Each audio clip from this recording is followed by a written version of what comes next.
ఒక పర్పస్ కోసం పుట్టిన వ్యక్తి ఈరోజు చనిపోవడం జీర్ణించుకోలేకపోతున్నాం. రామోజీరావు గారు నాకు 40 సంవత్సరాలుగా తెలుసు.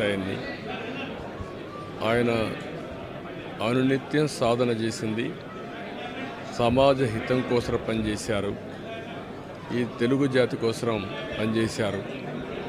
ఒక మామూలు గ్రామంలో పుట్టి, సాధారణ కుటుంబంలో పుట్టి, ఒక అసాధారణమైన వ్యక్తిగా తయారు కావడమే కాకుండా ఆయన ఈరోజు చూస్తే ఒక వ్యక్తి కాదు, ఆయన ఒక వ్యవస్థ కింద తయారయ్యారు.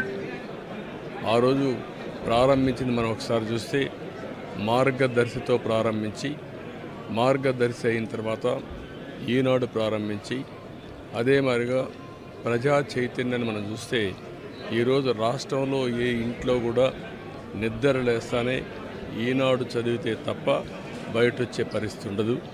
అంటే ఆ విధంగా ప్రజల్ని చైతన్యవంతులు చేయడానికి కానీ, విజ్ఞానవంతులు చేయడానికి కానీ అనునిత్యం సాధన చేశాడు. ఆయన ఏ పని చేసినా కూడా నేను మొదటి నుంచి కూడా చూశాను, రాజీ లేదు.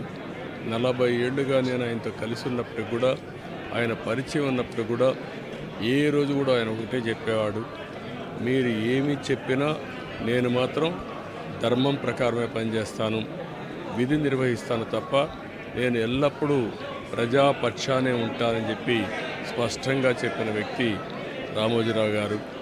అంతేకాకుండా నిన్న చనిపోయే వరకు ఆయనకు ఒకటే కోరిక, నా కోరిక అంతా కూడా నేను అనునిత్యం పనిచేసి, పని చేస్తూ పనిలో చనిపోగలిగితే అది నాకు ఆనందంగా ఉంటుంది. అంతేకాదు, నేను చేసే ప్రతి నిమిషం నేను బ్రతుకున్నంత వరకు ప్రజల కోసం పనిచేయాలి, పని చేస్తూనే ఉండాలని చెప్పిన వ్యక్తి రామోజీరావు గారు. కానీ ఈరోజు మనం చూస్తూ ఉంటే ఆయన నిర్మించిన వ్యవస్థలు శాశ్వతం. ఒక ఈనాడు శాశ్వతం, అదే మరి ఈటీవీ శాశ్వతం. ఇది కాకుండా చిత్ర పరిశ్రమ కూడా ఎనలేని సేవలు అందించాడు. ఈరోజు రామోజీ ఫిల్మ్ సిటీ మీరు చూస్తే దేశంలోనే ఒక అత్యున్నతమైన స్టాండర్డ్స్లో రామోజీ ఫిల్మ్ సిటీ తీసుకొచ్చి ఆయన అనునిత్యం చెప్పేవారు, నేనేదో ఒక కమర్షియల్ కాంప్లెక్స్ కట్టచ్చు, వ్యాపారాలు చేయొచ్చు, నా వల్ల ఈ సిటీకి లాభం రావాలి, అదే మరి రాష్ట్రానికి ఆదాయం రావాలి, టూరిజం కింద ఉండాలని చెప్పి చేశారు. అలాంటి ఒక మహానాయకుడిని ఈరోజు పోగొట్టుకున్నాం.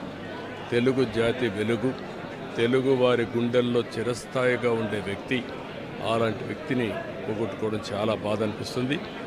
ఏదేమైనా ఆయన ఇచ్చిన స్ఫూర్తి ఉంది. నా జీవితంలో ఎన్నో సంఘటనలు, నాకు ఎప్పుడైనా క్లిష్టమైన సమస్య వస్తే ఆయనతో నేను కన్సల్ట్ చేస్తే దాన్ని ఏం చేయాలనో ధైర్యాన్ని ఇచ్చే వ్యక్తి అతను. అందుకే మొన్న కూడా మీరు చూస్తే ఎప్పుడు ఎన్నికలు వచ్చినా కూడా ఆయన ధర్మాన్ని ఆయన నిర్వహించాడు.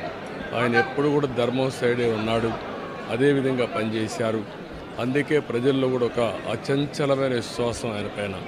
దానికి కారణం ఆయన జీవితం మొత్తం ఆయన సంపాదించిన విశ్వసనీయత.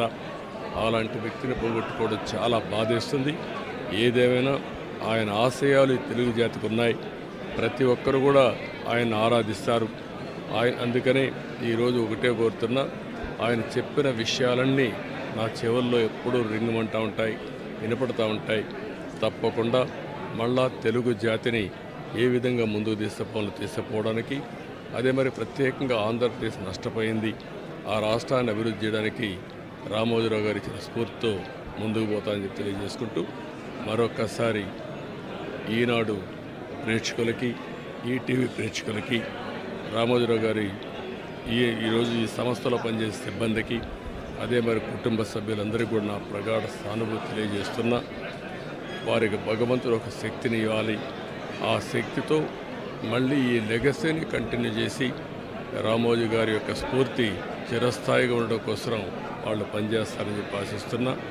అదే సమయంలో ఆయన ఆత్మకు శాంతి కలగాలని భగవంతుడిని మనస్ఫూర్తిగా ప్రార్థిస్తున్నా. ఆయన చేసిన పనులు శాశ్వతం. భవిష్యత్తులో కూడా తెలుగు జాతి గుర్తుపెట్టుకునే విధంగా చేశారు. అలాంటి ఆయనకు మనశ్శాంతి కలగాలని భగవంతుడిని మనస్ఫూర్తిగా ప్రార్థిస్తూ, తెలుగువారి అందరూ ఆశీస్సులు ఉన్నాయి, ఆ ఆశీస్సులు ఆయనకు ఎప్పుడూ ఉంటాయని చెప్పి కూడా కోరుకుంటూ అందరి దగ్గర సెలవు తీసుకుంటాం.